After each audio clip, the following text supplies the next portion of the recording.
Show. It's our weekly update where I'll be discussing who's coming on the podcast this week, as well as our key topic, which is everything to do with how to improve your stiff arm, as well as your Dusty Martin fend off. For those of you that aren't footballers, there's some tips here that it's also going to help you boost your bench press this summer. So whether you want to get stronger in the gym or you want to get stronger in the field, this episode is for you. And we're going to get straight into the topic. So some key aspects for improving your stiff arm is being able to have good trunk as well as shoulder control, and you're strong through your elbow. So we want to make sure we're training straight arm strength in the gym. So things like holding the top of a dip can be some straight arm strength, holding a plank for those that aren't strong enough to hold the top of the dip. If you want to progress the dip, use ring dips. And then doing some single arm holds, like single arm plank holds. That's really, really important. And you want to make sure you're pushing through the ground or pushing through the object as hard as you can with a stiff and straight elbow. Don't let a micro bend collapse in. So that's a really important aspect. And then from the bent arm strength, which is typically most of our exercises from a traditional strength and power point of view, you've got the bench press, which is what we should be doing 10 months of the year. As that's a really specific movement pattern to the fend off. And I'll go through some different variations from changing your bench height, changing your grip, changing your stimulus in terms of bands, chains, all the different things that we can do to continually progressively overload the body, but also improve not only your max strength, but your speed, strength, and power as well. So there's some key considerations. But from a program point of view, which is probably where I wanted to start, typically most strength and conditioning programs for footballers will have you benching once a week, whether that be incline bench, shoulder press, flat bench, decline bench, close grip bench press, floor press, concentric benches, whatever it is. You're doing one form of bench pressing a week. Now, if your goal over the next 8 weeks is to hit a PB, finally break that 100 kilo bench press or that 120, 140, whatever it is that you're trying to hit, then frequency is going to be your friend, because we want to improve the efficiency and your technique to be as sound as possible.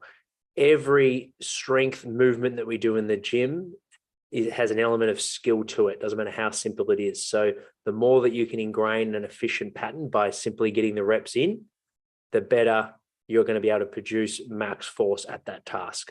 So what I would recommend, if you've been lifting heavy once a week, and you want to get better at bench pressing, then make sure your heavy push for the week is a bench press.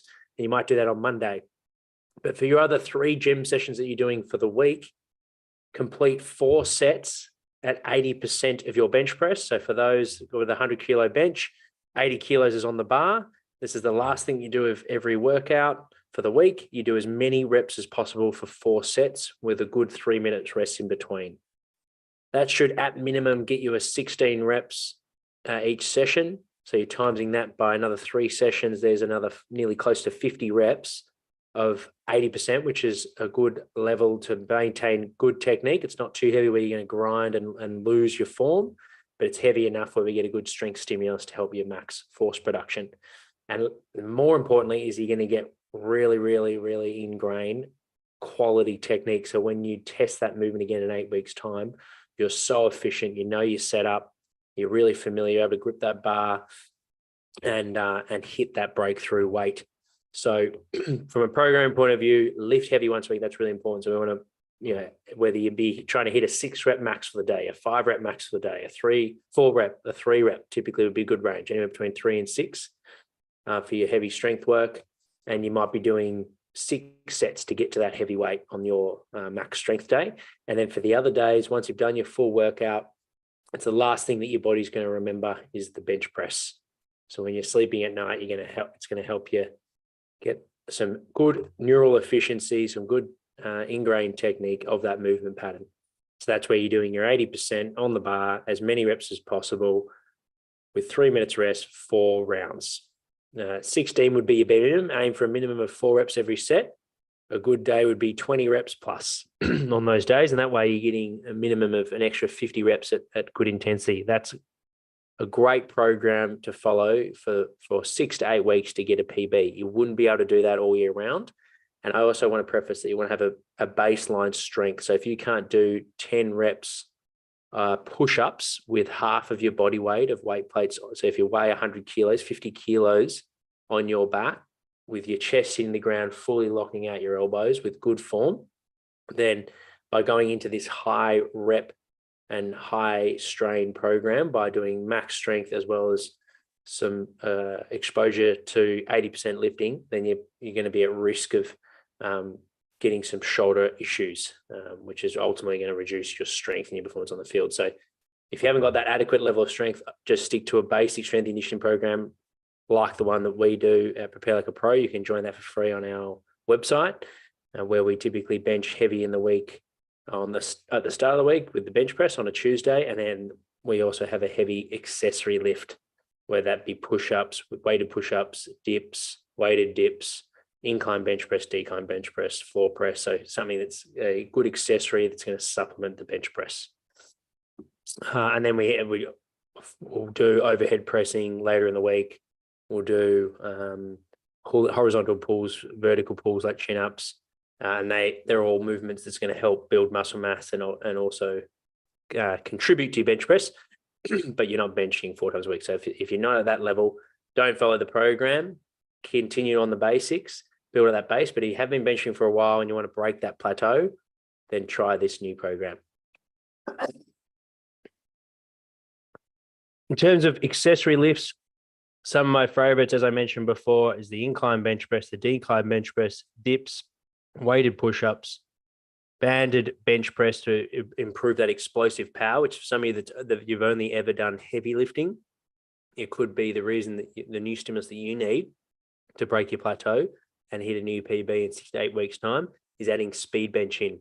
So Smith machine throws, banded bench press, and chain. So we're using what's known as accommodating resistance, where the weight is at the lightest where you're weakest, and it's at the heaviest where you're strongest. So it's good for generating power because you get more momentum behind the bar. Really good for developing your explosive strength. So do some sort of like med ball throws if you haven't done that type of training before, and then progress to Smith machine throws, and then go to a block of banded bench press, and then retest your bench and see if you're able to drive out of the hole a little bit quicker to help your max strength.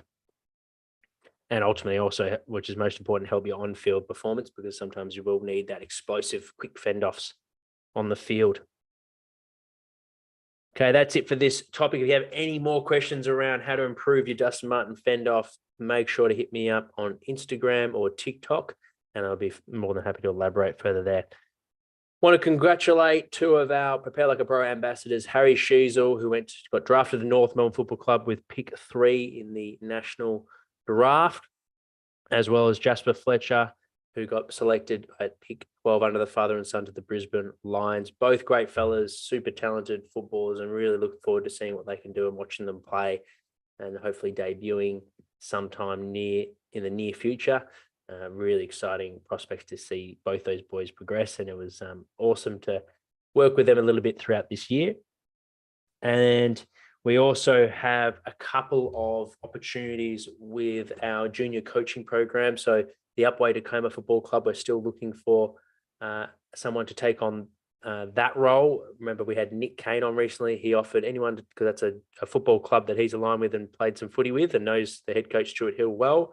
And he offered, when he was on the podcast, if there's someone that takes that role, that he'll offer one day where they can come down to the Essendon Football Club and shadow Nick and the high performance team. So if you want to work in elite sport, not only is it who you know, but I actually recently just had Vince Kelly on the podcast, and he made a really good point. It's not about who you know, it's about who knows you and what they know that you know. So you want to be able to prove people that you've got good insight into information and you're able to provide value. So make sure if you take on this Upway to Football Club, use that opportunity to go down to the Essendon, and not only that, showcase them maybe an article that you've read recently on Australian rules football and your thoughts on it by adding a little bit of a blurb or context on how to use that information.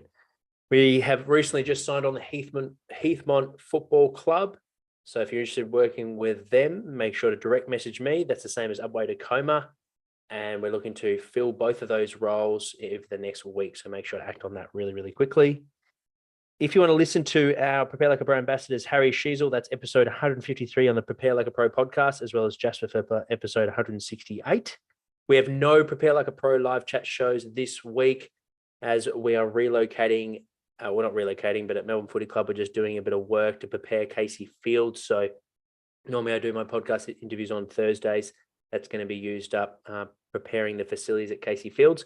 So what I've done is I've moved Nathan Spencer episode to the following Thursday on the 15th of December, and Steve Saunders, who was going to be on that Thursday, that's been moved to the new year. So I'll keep posted for that interview. Really looking forward to working with, discussing with Steve all things to do with sports medicine at the AFL and elite level. He's worked around and consulted sports from all over the world. However, I will have my weekly update, so I'll continue to do that. Time to be confirmed. I'll usually probably do that later the afternoon. Normally I do it 12 o'clock every week, but next week, due to work, I'll probably do that at 5 o'clock. But I'll send out the email to Academy members to let you know when the time is.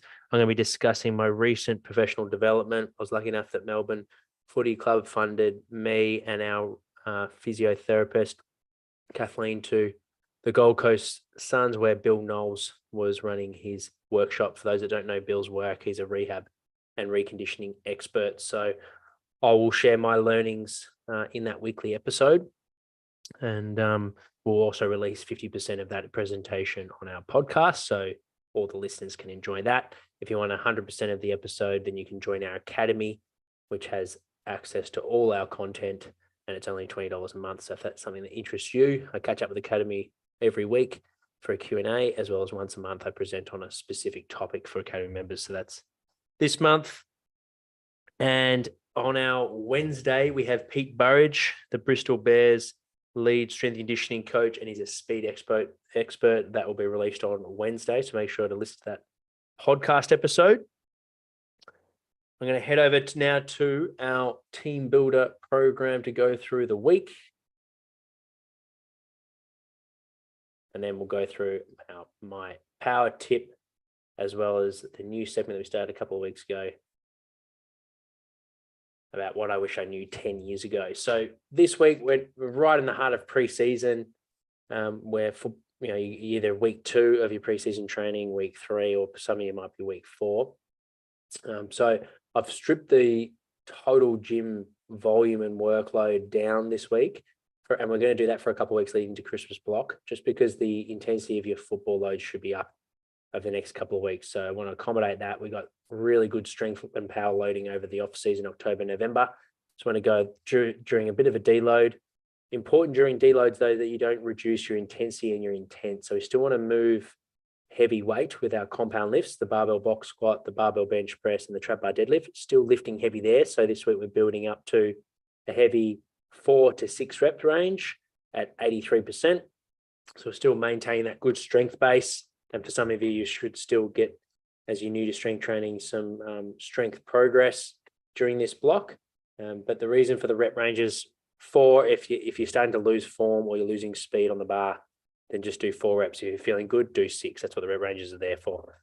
So it's a really good way to regulate how you're feeling and get in what your body needs.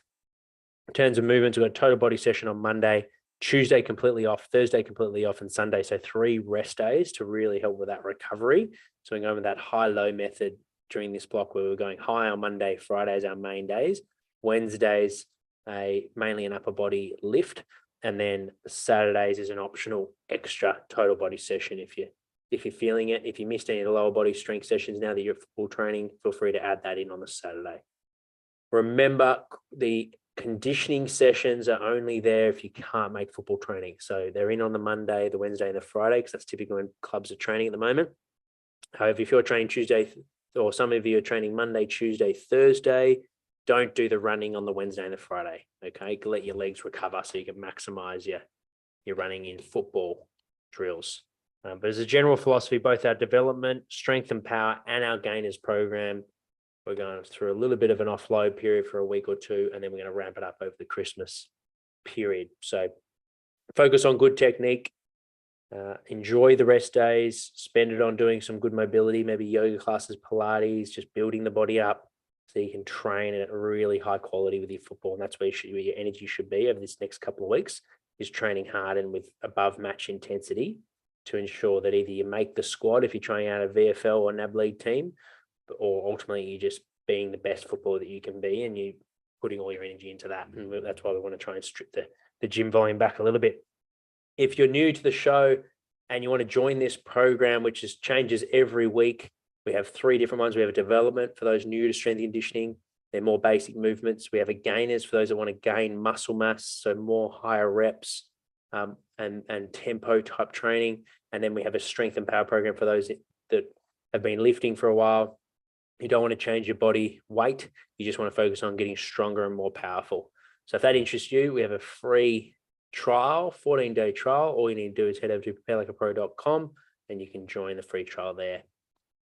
In terms of the power tip for this week, it's all about networking. Oh, sorry, that's what I wish I knew. So power tip, plyometrics and neuroactivation. I just caught up with Vince Kelly, who he's supervising a couple of PhD students that are doing their work on resistance priming training. So for those new to that, it's essentially doing some, like, it could just be warming up to 2 sets at 85% of your max. So if you can box squat 100 kilos, you got 85 kilos in the bar and you complete 2 to 4 reps at it.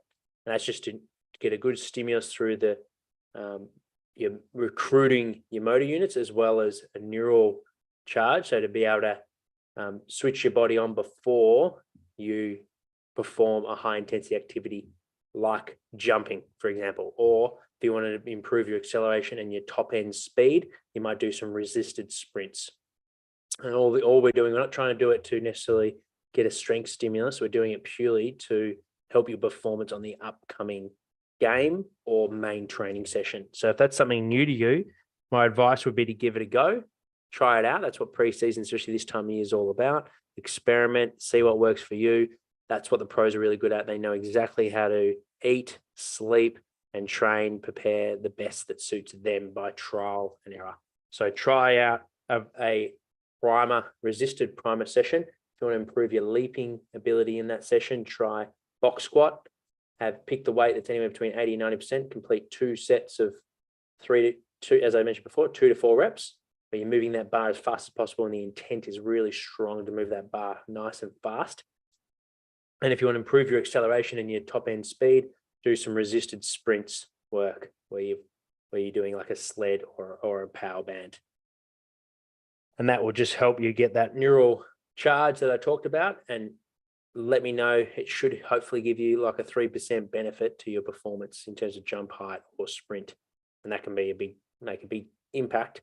If you're 3% better for that training session, you're getting a better football session or a better football potential game day performance. So let me know what you think of a primer session. And for what I wish I knew 10 years ago, I wish I valued networking. It's something I really started to bring in over the last couple of years just through the podcast, and it's having a profound effect in terms of how much I'm learning and being able to absorb information, apply it, and really have a good filter in terms of what's practical, what's relevant, and what's not. So I wish I valued networking 10 years ago. If that's something that you're not putting time and energy into, meeting and talking with those in the industry, I highly recommend you give it a go. Thank you for tuning into this week's episode. Have a great week, and I'll see you guys next week. Also, if you want to share your yearly wrap on Spotify, they're just doing your top 5 podcast listens. If Prepare Like a Pro makes your top 5, I would love to hear about it. Please share, which you can just click at the bottom of the Spotify screen to share onto your Instagram. Tag Prepare Like a Pro so I can reshare it. And that would go a long way into me recognizing that there's people out there enjoying the show. Thanks, guys. I'll speak to you soon.